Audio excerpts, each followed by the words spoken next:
Hey guys, it's Corey B, aka Bing Tonight I'm going to talk about Star Wars The Last Jedi, just a little bit, and it's going to contain one major spoiler. The spoiler is pretty big. I guess it might ruin the end of the movie if you haven't seen the movie yet. It's just right at the end. It's one of the final scenes that I had a problem with.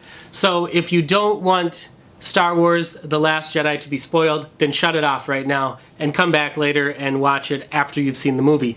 Anyway, towards the end of the movie, Laura Dern's character, Vice Admiral Holdo, she is alone on a rebel spacecraft.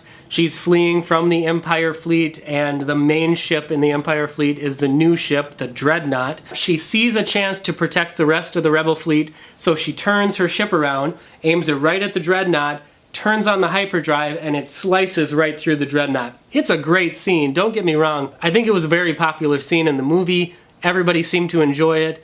However, I have one major problem with that. I had just started to read Infinity Born by Douglas E. Richards. I bought it cheap to read on my Kindle, and I was a few chapters into it, and here's one excerpt from Infinity Born that caught my attention when I read it, and then it was funny that I saw Star Wars 3 days later after this. The total kinetic energy an object picks up by being in motion is half of its mass times its velocity squared. So a 10-fold increase in an object's velocity increases the energy it carries 100-fold. If this object is stopped dead in its tracks, all of its energy is released.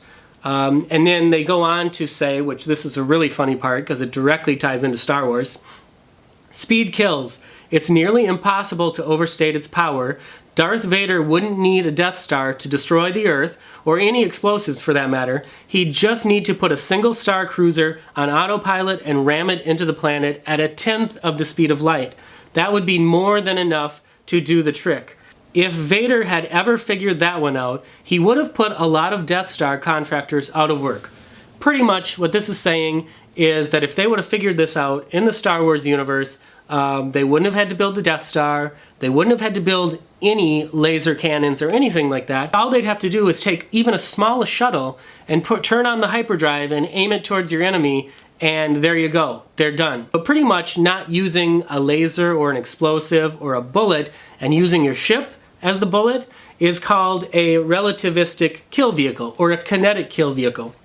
I don't know why this hasn't been brought up before in the Star Wars universe. I assumed it hadn't been brought up in Star Wars before because maybe everybody has a shield around their ship that protects them from these sort of kinetic energy attacks.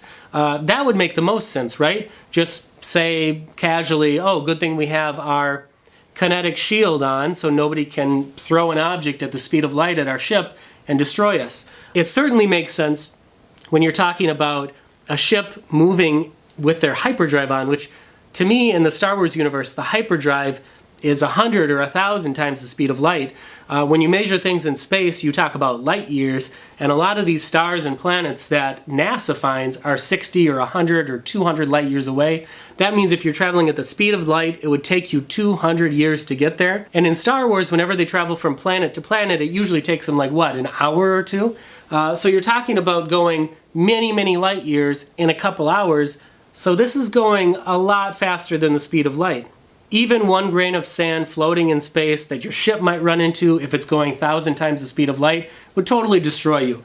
Think of the ship like a bullet. If I picked up a bullet and threw it at somebody, they'd probably say, ow, stop doing that, but it wouldn't kill or explode them. But if I took the bullet and I put it in a gun and fired it, it's going to do a lot of damage. The same thing with this ship. It doesn't matter how small the rebel ship was compared to the Dreadnought, as long as it's going 100 or 1,000 times the speed of light, or even the speed of light would have done it, it's going to tear right through that ship and explode it. Now in the movie, the Dreadnought didn't quite explode. It kind of cut it in half, and this gave time for everybody to get their shit together and escape the ship, and I really liked that. It had a lot of the same Return of the Jedi feel when Luke is dragging Vader off of the Death Star. It's like they know everything's done, they just got to get their asses out of there. But my problem with that is, why hadn't anyone ever thought of this before in the Star Wars universe? They should have had a protection against it. Maybe the writer-director could have put something in there like, oh, we've just disabled their shield, so now we can turn our ship's hyperdrive on and destroy them.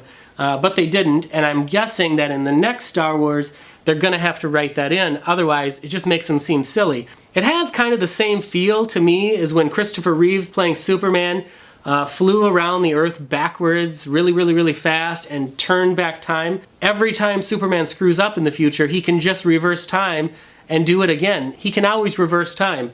To me, unveiling this type of weapon in Star Wars is the same thing. It's way too powerful, and in the future, any rebel cruiser who doesn't use this as a weapon against the Empire is an idiot.